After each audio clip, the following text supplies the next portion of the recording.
So now I'm not selling 2,000 shares. And when the market comes back, the probability of those becoming more valuable when the market comes back is actually pretty high. Each financial decision is not in a silo by itself. It has to be looked at how it relates to something else in your plan.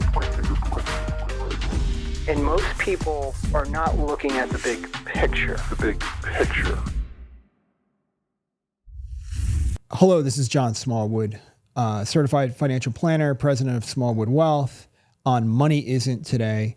I'm so excited to be here today to talk about the concept of retirement distribution planning and some of the pitfalls that I've seen during my 34 years of doing wealth management, helping people retire, helping people make the right decisions, and some of the issues that we see, from increased taxation to market volatility to inflationary impacts to planned obsolescence and technological change, all the stuff that is coming at us, changing and threatening us, but we don't really understand the impact of it before we go into it. So there's a couple of things that I want to play on. And what we find is that a lot of people do not really understand what their money needs to do in order to achieve the results that they want in retirement, okay? And what we're focused on is, if you're going to retire, and let's say you're 60, you're 65, you're 70, you're 55, how long is that retirement going to be for? How many years are you going to be retired for? We don't really know in a lot of cases, right? Most Monte Carlo simulation, most retirement plans that are being pushed out there in the world to people are giving you a false sense of safety. Why do I say that? Because they're putting life expectancy at age 85. And the probability of having money at age 85 is relatively good, so that you have a high success rate. But you're going to live to 100 or beyond. That's a completely different time frame. From 60 to 85 is 25 years. 60 to 100 is 40 years. It might be more than you've actually worked. Longer time frame, okay? You are subject to a lot more financial pressure the longer you are retired. The longevity, the medical expenses, the taxes, the transaction costs, the volatility of markets, right?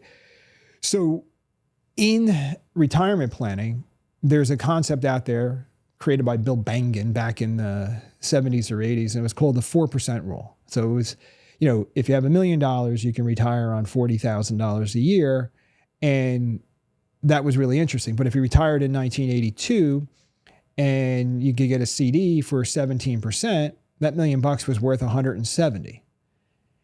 All right. So you're like, oh, I can take out a hell of a lot more money. And I'm doing that, creating a lifestyle, creating a structure, and I have it in that CD. And by 1990, it's maturing at 9%. So I went from 170 to 90. What was the impact of inflation? I'm getting forced into principal spend downs, right? Market volatility does this. So you have to be really careful in the time frame in which you do planning, right? You get this comfort zone, or lack of comfort zone, right? And we're seeing it now where interest rates have gone from virtually nothing up to 4 or 5%, and people are feeling, oh, I could just keep my money in 4 or 5%. Now, that could be true. Rates could go up. Rates could stay the same. Rates could decline. Everybody's now in the consensus camp that rates are just going to stay high for a long time. Why? Isn't there structural things out there in the economy that are really going to get hurt by high interest rates for a long time? I don't know. We're not going to play economist today, even though I have a degree in economics and finance from Bentley University. Used to be college when I went there. Okay. But I'm just kidding. It was a great school then too. But my point is, you have to really think about the rules in which you're playing under, okay? And how you're going to prepare yourself for this retirement journey. And everybody approaches retirement from a linear perspective. Like, okay, you're making $100,000 a year. Now you save 20, you need to, which is a really great savings rate. Like not many people that make 100 do. So if you're doing that, if you're saving 20%, like kudos to you, right? So you're living off of 80 pre-tax. Smallwood Wealth Management is the lead sponsor of this podcast. You have an opportunity to have a free, no obligation conversation with one of our qualified advisors. Go to smallwoodwealth.com, schedule a call, or call us at 800-797-1000 and get on our calendars. So there's this moronic rule that I need less retirement income than when I was working.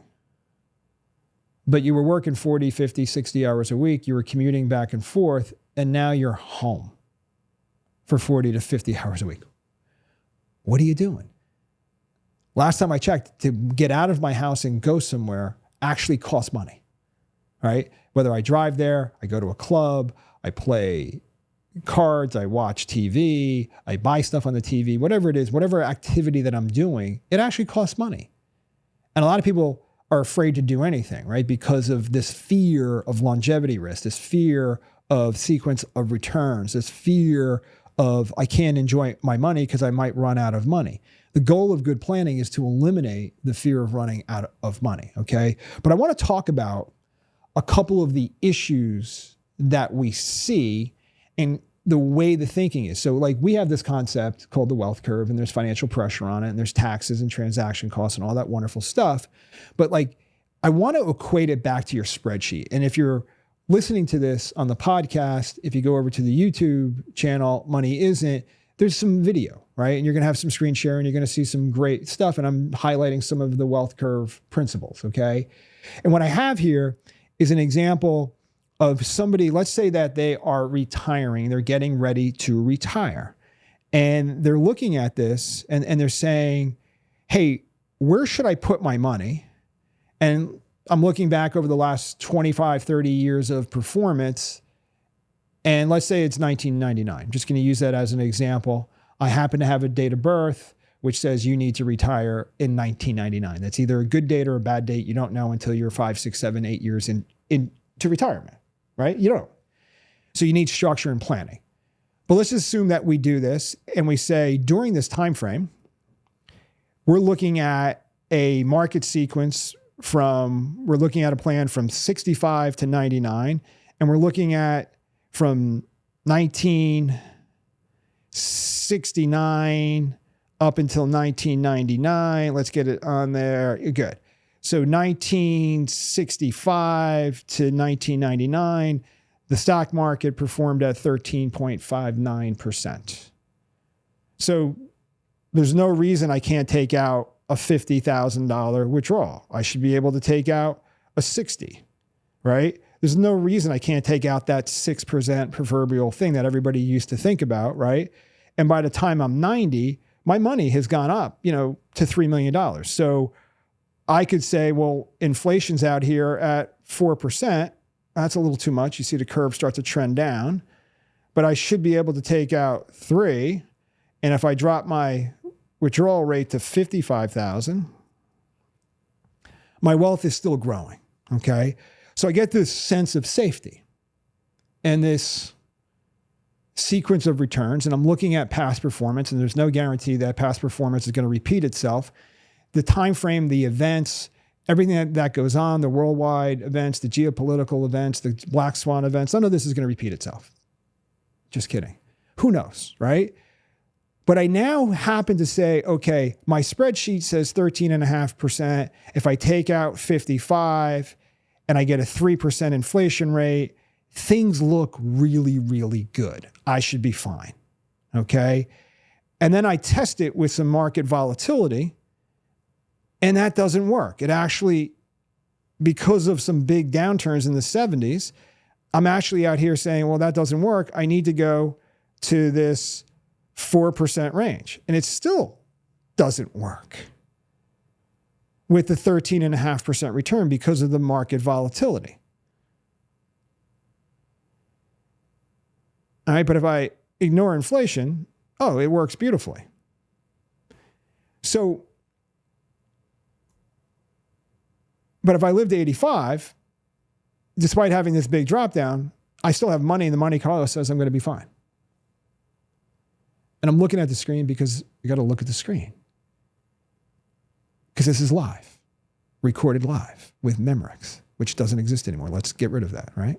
I don't know if it exists. Is it a good recording tape? Back in the day, you used to have ads. But you could see what's going on, right? But the idea is that if you look at it, if you shorten the time frame and you bring it back from 65 now to 85, now to 100, and you look at your different market sequence over that time frame and you bring it for the 20 years leading up to 1999, and you have market volatility, that's a curve that you want to see. The curve is trending up. It looks good. I can get back now into the $50,000 range. I can get back into the $60,000 range. And now my spreadsheet has convinced me I'm good. And then I retire. And then I realized that my spreadsheet was missing a ridiculous amount of variables that I didn't even think about. Okay. But that's a whole other, we have past podcasts and other things that are out there.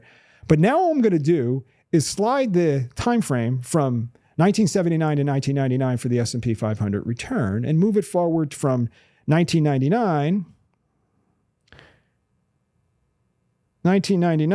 to 2019. You're 78 years old and you went through two 50% downturns. And you're out of money at 79.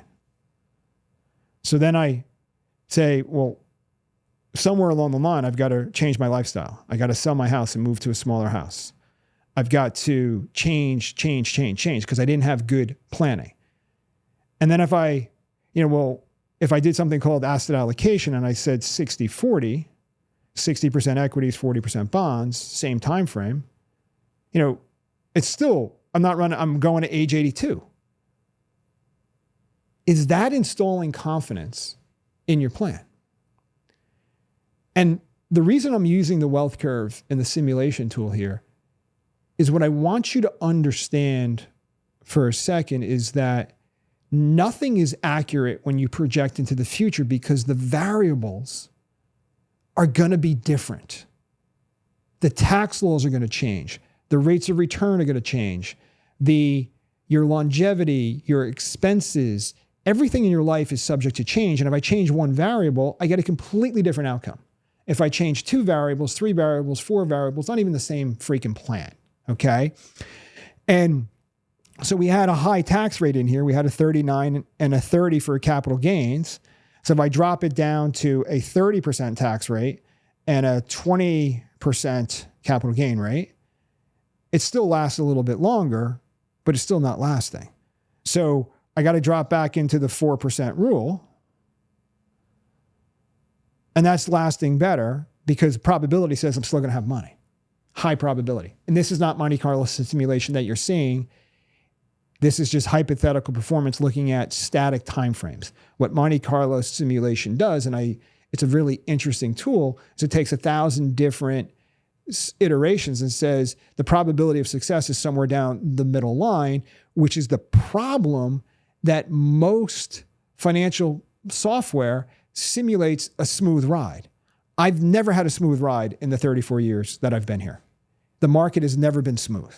It's never gone up at 10% a year, every single year in sequence. It just doesn't do that, right? So if I go back to this and I adjust the holdings to 100% S&P for a second and get rid of the bond strategy for a second, and I get rid of the volatility adjusted returns, the 8.32 for that time frame from 99 forward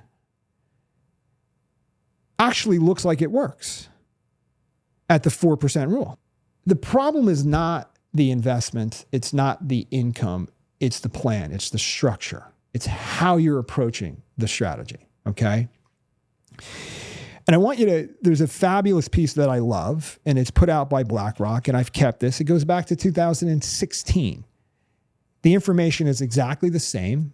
It's a time frame where it's saying if somebody retired in 1972, December of 1972, what is the probability of having on $1 million with a different withdrawal rates? What's the probability of their having money at the end of that time frame? And if you look into this thing and you blow up the bottom, which I'm going to try to blow it up right here on the screen.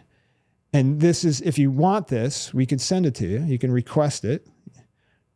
But basically, this is taking 50% in stocks and 50% in bonds on the front page. It's monthly withdrawals beginning in 1973. The investments were made in 1972. And what you're seeing is there was some downturn in here, but basically what the chart has is you have a 4%, a 5%, a 6%, a 7%, and an 8% withdrawal rate. If you go to my book, It's Your Wealth, Keep It, chapter 3 is all about savings rate. And those that undersave need to have a higher withdrawal rate, right? If you make 100,000 and you save 5% versus the person that saves 20%, that person has less lifestyle and has less withdrawal rate to achieve the same thing. Plus, he probably has, I forget what the book said when I did the calculations, but he probably had about 50% more money because he saved more. It's a simple thing. I put enough fuel in the tank and I got to where I want to go because I save more, and therefore my life is a little bit less complicated. But maybe there's that first 10 years of retirement where my wife and I worked 40 hours a week. We commuted an hour and a half per day. We want to enjoy the first 10 years of our retirement. That is the most important 10-year period that we have. And because we were such good savers, we want to reward ourselves by taking extra vacations that we were never able to take. So instead of spending the $70,000, $80,000 a year that we have in our budget now, I want to spend $100,000. If I saved and I prepared for that, you have the wherewithal to do it. How do you design the retirement that you want is what we're really talking about. But when you look at this chart, understanding the withdrawal rates, the 8% guy runs out of money 10 years in using their 30-year withdrawal period and all these different strategies. And then it's 80 for the 5, and it's 83, 84 for the 6, and then the 7 makes it out to 90, and the 4% withdrawal has money. But I want you to stop and think about the chart for a second before we go to the back page of this chart. It's from 1973 going 30 years forward. From 1982, the 10-year treasury was 15.8%. CDs were 17, 15, 16. Passbook savings were 12%. Do they even exist today, passbook savings? Right? You get a little stamp in your book. 15% interest. Here it is. Boom. We have them. People bring them in. Okay? Bonds, when interest rates are declining, my 15% bond becomes more valuable than a 10% bond. So I could sell it at a premium. We had a period from 1981, from 73 to 81 where interest rates rose to the 15.81. And then from 1981 all the way to 2 years ago, interest rates went to nothing. They went to 50 basis points, 0.5%. That is the best economic period ever in the history of bonds. So the chart is kind of stilted. If it's a 50-50 portfolio, you had a pretty decent, run in the equity markets, and you had a fabulous run in past performance of bonds with interest rates at 15% falling. During the 1980s, if you look at the stock market return, you can Google check, fact check me. The rate of return for bonds for the 10-year period versus equities were pretty similar. In the early 90s, I had trouble getting clients to put money into the stock market because the bond market was making so much money in fixed income and CDs.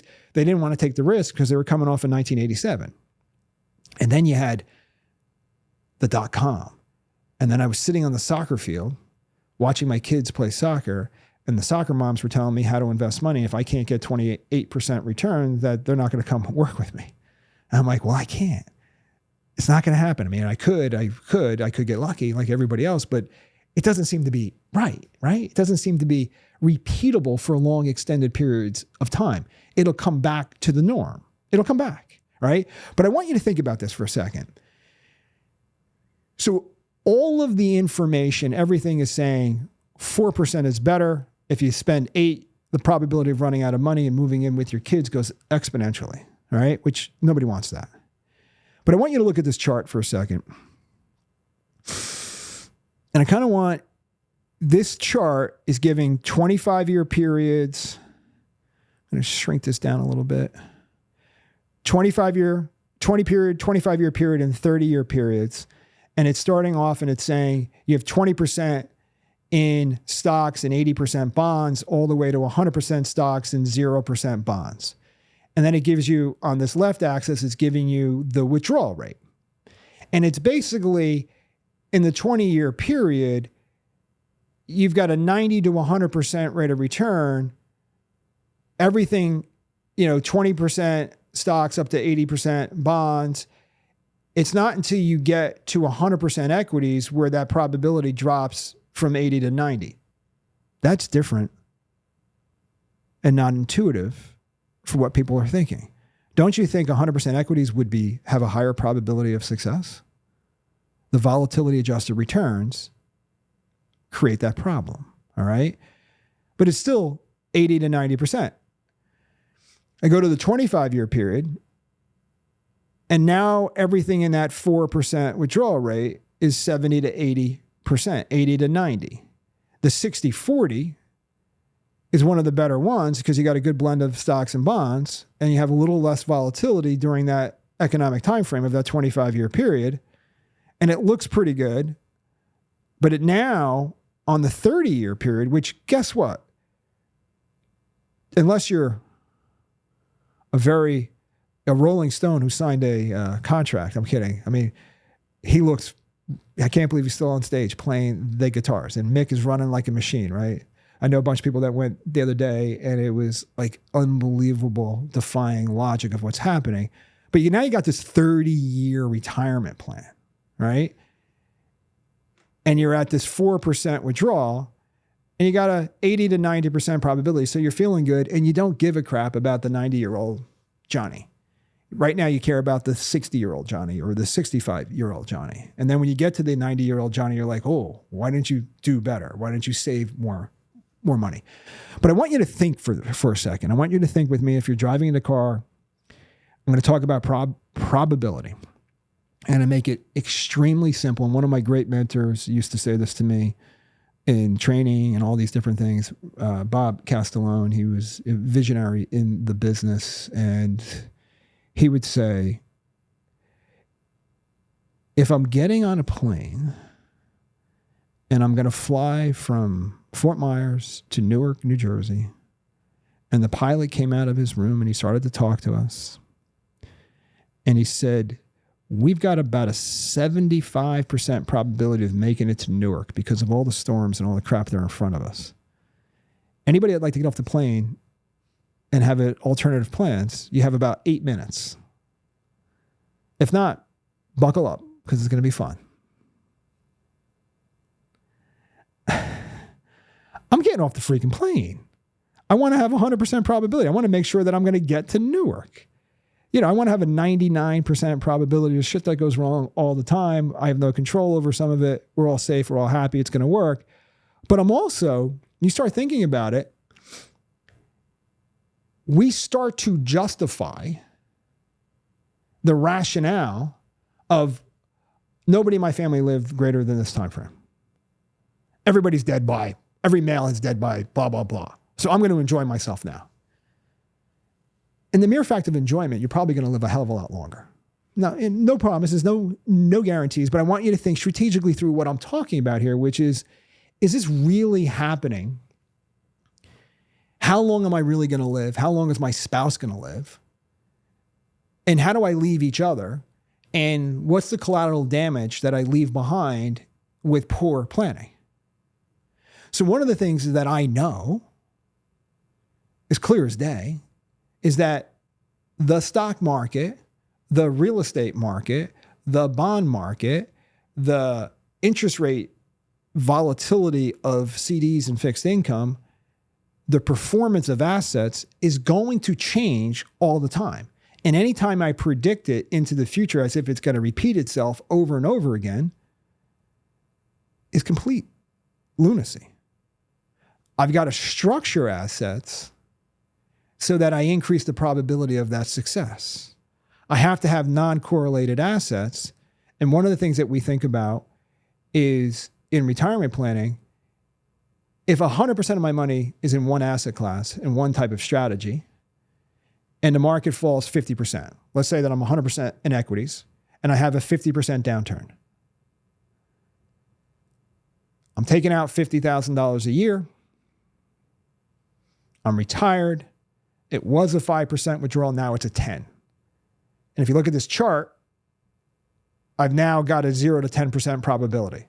So two things have to happen. Got to short my time period. Okay, I'm joking. Or I got to change my plan. But if I have structure in the plan and I have assets that are securing and I have non-correlated assets, and the bond market's been pretty correlated. So there's a structure in our book, we talk about it, chapter 6. But the idea is that there are certain things that I can structure that if the market goes down, they don't go down. It goes up. It might be flat. And that puts a buffer, a volatility buffer on that plan. So that the whole reason people run out of money in retirement, not the whole reason, there's a lot of reasons why people run out of money in retirement. There are no guarantees in anything, right? But if I'm withdrawing the same amount of money in a down market, and let's say that I'm in XYZ stock and I need to pull out 1,000 shares to get my 50,000, just use that as an example. And the market's 50%, but I still need the same 50,000. I'm now selling twice as many shares of that security or that bond to get the same income. So now I have less shares to recover, right? So if I have a system and a strategy in place that says when this event happens, such as a down market in this calendar year, next year I have a pot of money, a place, a resource, a place to go to that's not market driven, that I can withdraw the 40 or 50,000 that I need. Maybe it's tax free. Maybe it's after tax money. 50 pre-tax, 40 post-tax. I pull 40 from it. Take the pressure off the withdrawal, off the asset. So now I'm not selling 2,000 shares. And when the market comes back, the probability of those becoming more valuable when the market comes back is actually pretty high, right? And then I have to do that for 2, 3, 4 years because the market's sideways for 2, 3, 4 years. I need enough in that non-correlated tank to go to. And then when it is profitable, I need to pay myself back. If I don't pay myself back, who am I violating? Myself.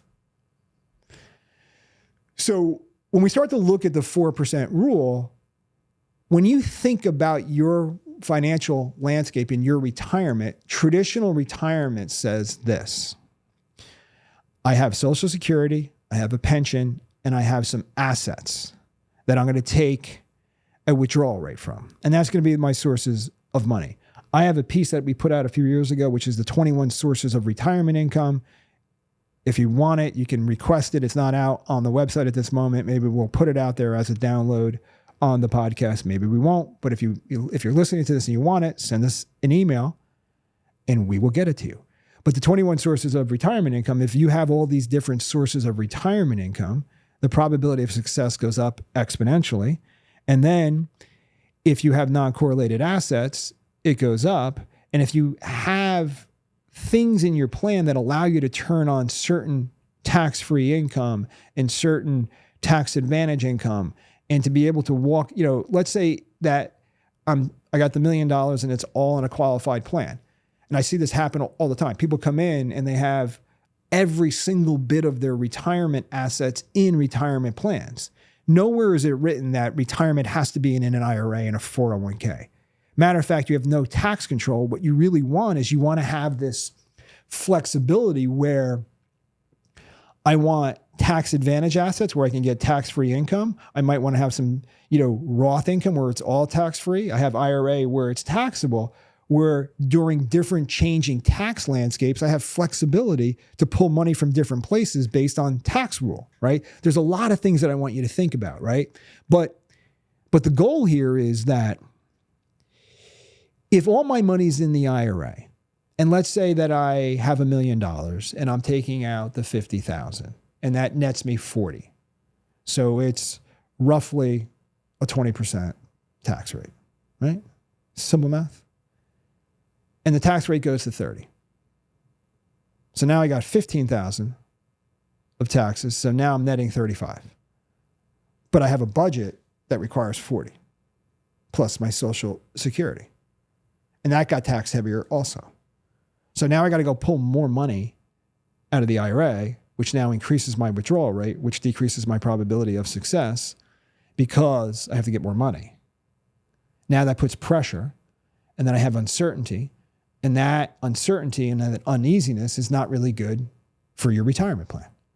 You want to sail into retirement with confidence and realizing that all of these different factors are going to happen. And one of these things, and I hope none of it happens. The perfect retirement plan is to basically enjoy all of your money. And when it's out, you're out. You've extinguished at the same time and you leave nothing behind. It's a perfect retirement plan, right? That's what everybody jokes about. But the worst retirement plan is your money expires and you got another 10 years. And you got to move in with your kids. Oof. Or your daughter-in-law or your son-in-law. All right? I'm having fun here. What is it you want? You need to design your retirement plan. If you're sitting here and you understand what I'm saying is that this probability of success is pretty low. There's a whole bunch of great pieces on it. There's this curve potential that is ugly depending upon how we go through it, and different economic timeframes and different interest rates and different environments are going to create like volatility adjusted returns. Average rates of return, it looks beautiful, the curve. Volatility adjusted returns, you're like running out of money. Inflation's not 3, it's 5. That you run out of money at, that's 50. At 5, you run out of money at age 82. If it's 2% inflation, it still looks pretty good. We got to make one really good 1-year plans and keep adjusting and doing, but our structure needs to be right out of the game. Like the retirement game is a long, with lots of pressure and lots of fun and lots of opportunity and a time to really live. And I want you, there's people that, spend too much. There's people that spend too little. We want you to all get to the center and say, I want to spend optimally. I want to enjoy my money with my kids, with my family, and be able to pass money to the people that I want to. But I want to make sure that when something goes wrong, such as a down market or a medical event, or there's higher taxes, I want the flexibility and the redundancy built in to react to the different opportunities. If I don't have the right plan, I'm not going to get to the right spot.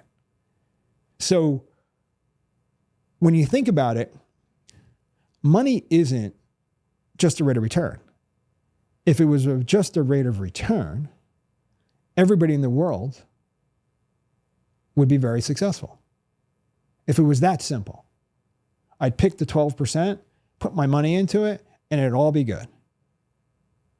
And the reality is that doesn't happen because everybody would be successful. And there was a great article years ago, and I don't remember what it was in, but it depicted a picture of if retirement and wealth planning was super easy, everybody'd have a mansion. We'd all be Elmer J. Fudd. We'd own a mansion and a yacht, right? It would be fantastic. Everything would be fine. There's only one Elmer J. Fudd, and then there's Bugs Bunny living in a hole. Okay, I'm kidding. But the reality is, I want you to stop and think for a second. The most important thing that you can do right now is understand what your cash flows are. Most people go to an advisor and say, I have X dollars to invest, help me. And the investment advisor goes, oh, I'll put it in this product. this rate of return, that. And they're basing all their decisions on rate of return. And we just basically told you through third party that the rate of return has little to do with the success. So what I want to do is I want to dig into your strategy and figure out where the leaks are. There is money leaking out of your plans that if you're 5 to 10 years from retirement, and let's say you're saving 15% and you're making $300,000 a year and you've got $1 million nest egg. Do you see the math there? 300,000, 15%, $1 million nest egg. It's not going to work. You already know, this is not going to work. Okay. So how can we go into that 300,000 and figure out where the leaks are? And maybe we get you from 15 to 30. And we haven't changed your lifestyle. Your lifestyle is pretty much the same, but we now got 30% savings. So we got, 90,000 going into savings. We've reduced the need for the expenses, improve the quality, hopefully, of your life. You're saving more money. So by the time you get to 65, 67, or 70 for optimal retirement planning, you're going to have a lot more money and have a lot more enjoyment. People are worried about they're going to run out of money. People know it. And they're like, I just got to get out. I'm tired. I'll figure it out later. I've had people sit in front of me and basically say, I don't give a shit. I'll be dead. I'm like, oh my God, seriously? How do you know that? How do you know that? Unless you know it. I don't know that. I've been doing retirement planning for 34 years. We've been using age 100 for a long time. We have clients turning 100. People don't believe they're going to be 100. And then they realize, oh, maybe I'm going to be 98. Maybe I'm going to be 99. Maybe I'm going to be 92. Maybe my wife, my spouse makes it all the way to 100, 105, 106, I'm hearing. So the question comes down to, if I understand that the 4% rule is wrong and I'd like more, I understand that putting all my money in equities based on the Monte Carlo simulations that BlackRock is showing didn't improve my success. And putting the money in 60-40 made it a little bit better, but now we're looking at a completely different economic environment. I would argue that for the next 20 years, it's a higher probability that the trend of interest rates are increasing. And as if bonds are part of my vehicle, as interest rates rise, that's going to have low returns because interest rates rising pull the value of bonds down. It's like a seesaw. Right? We'll do a piece just on that to have everybody understand that. It's not my opinion. It's simply how it works. Inflation is going to hit it. Do you have any idea what inflation is going to be? It's based upon your consumer preferences, is where you live, how you spend money, where you buy, the region of the country. I'm seeing people, hey, let's move to middle of nowhere country because it's cheap. Why did we spend 40 years building wealth here? Oh, we didn't spend 40 years building wealth here. I really want you to understand this. I want you to take advantage of the conversation. If you're inspired by this, if you want to get more, you want to share this, share the YouTube, share the podcast, whatever medium that you receive this on, share it with as many people as you possibly can. I want the message to get out here. We have a thing called the Wealth Curve Conversation. It's a free, no obligation conversation. We spend 30 to 40 minutes on a Zoom call with you. We understand you. This is all about you. Tell me about your family. Tell me about all the things that you have coming, the weddings, the retirements, the medical issues that you may or may not have, your parents, your in-laws, your siblings. Got to understand the unique dynamics of that, right? How you make income. Maybe we can help you make more income. What your taxes are. Maybe we can drop your taxes from 30 to 25. Boom. That's going to go to savings. Look at your debt structure. Look at your lifestyle. Really dig into those things. Then go to the assets and the retirement and look at, are they structured properly? And then are your defense items right? And the conversation is about you and your plan to get an understanding and an idea of where you are. If you're a business owner, we have something designed for business owners. It's called the entrepreneurial blueprint process.